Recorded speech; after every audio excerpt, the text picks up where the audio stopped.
شما هر چی هم که بگی از نظرم موجودات فضایی وجود داره.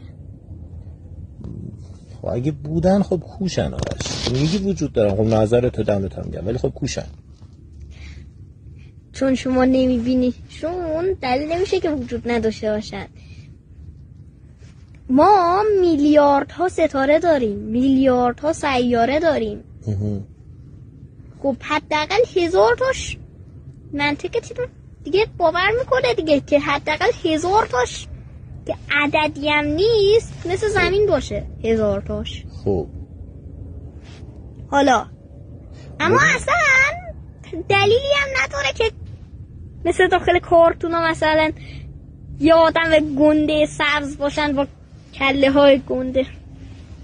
دلیلی هم نداره که اینجوری باشن. خب اگه باشن خب نه اصلا بحثش این نیست. ببین نگاه کن، خب اصلا اگه باشن نباید با ما ارتباط بگیرن، مثل ما که داریم سعی میکنیم با بقیه ارتباط بگیریم، داریم سعی میکنیم که بخوایم مثلا یه حیات پیدا بکنیم فلان این حرفا، اونا نباید با ما ارتباط بگیرن؟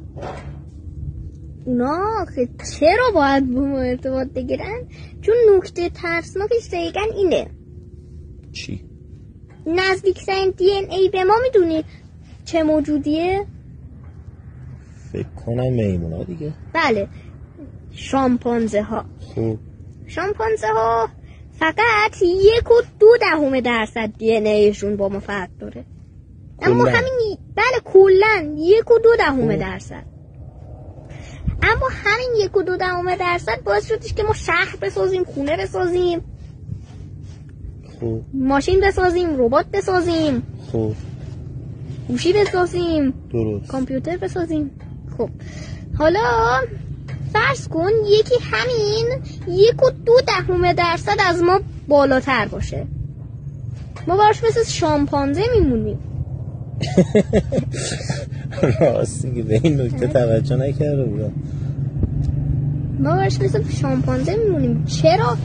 چرا خب باید با ما ارتباط بگیره؟